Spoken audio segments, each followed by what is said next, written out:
So springtime often means spring romance, but many couples go through rough patches. Do you know that there are some predictors of divorce and breakups, but there is also a coaching method that could help your relationship. Some simple steps that if you take them, you'll survive with this couple. Solorio Saachi with the Body Image Counseling Center. Thank you for coming in. I am taking notes. I'm learning a lot because, you know, even if you feel like you have a good marriage or a good relationship, it is hard. And as you were just saying, it takes practice to really implement the good things in your marriage so that you survive. That's right. And a lot of times many couples counseling methods are not helpful.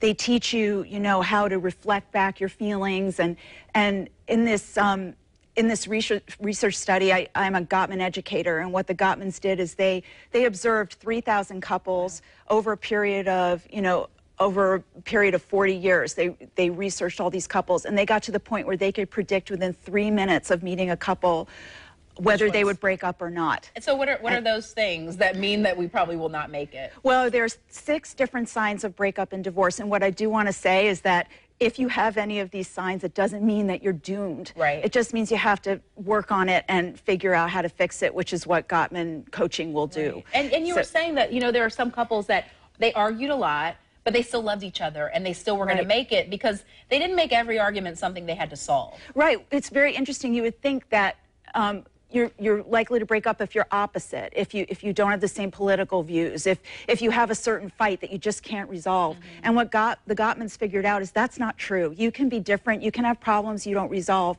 but you have to have certain other factors in your relationship that will cement it together. So it's kind of good news. You don't have to agree on everything in order to love each other and have a successful relationship. Okay, I want to talk about this because it sounds like horrible. The 4 horsemen of the apocalypse. I mean, who's going to survive that? They are horrible. That's why they named it the 4 horsemen, but these are the 4 communication styles that really doom a relationship. So the first one is criticism. So basically, saying, you're so slow. I've told you we have to get out on time. I don't know why what's wrong with you that you can't see how important this is, The second one is contempt, which is kind of like criticism, but it's really looking down on your partner, saying, you're not smart enough or you're not capable enough, saying it in some way, being high and mighty. The third one is defensiveness, which we all do get defensive sometimes, but instead of really listening to what your partner is upset about, is to defend yourself. And that's the first thing that you do. Exactly. Yeah, you stop listening and you're like, I don't do that. Let me tell you why I don't do it. Right, and then you never get to a resolution. And the fourth one, which is surprising, is what they call stonewalling. Now, you would think that couples that fight all the time are the ones that are more likely to divorce. Now, maybe they will, but it's actually couples that never fight, that distance when they're upset and push everything down, and sometimes for years.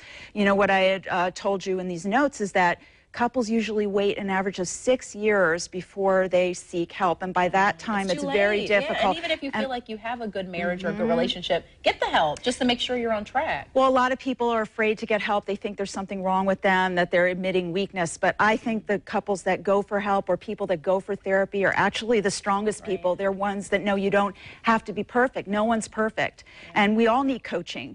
Soccer teams need coaching. No one gives us a marriage manual or gives us a child rearing manual. It's okay to get coaching about those things too. Look, my husband might kill me, but we've had counseling several times just because you want to check in and you want to make sure that you're doing that stuff to build your partner up and not to push them down. One thing that we can quickly do, and I could just say it, body language is so important because we're talking about our words, but we also have to show that we're interested, that we care, and that we love that person. That's right. Another indicator that they found of divorce and breakups are poor body language, not making eye contact, turning away from your partner, rolling your eyes.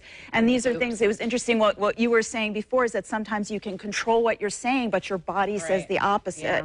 But the good news is you can learn the antidotes to these indicators of breakup and divorce, and you don't have to hash up every argument you've had in your marriage or relationship. It's just a taste, but Lori actually has a free 1-hour training on this topic to help couples. I will go there later today. News4Jax.com. We have that link on the morning show page. Thank you so much for coming in. Good check-in.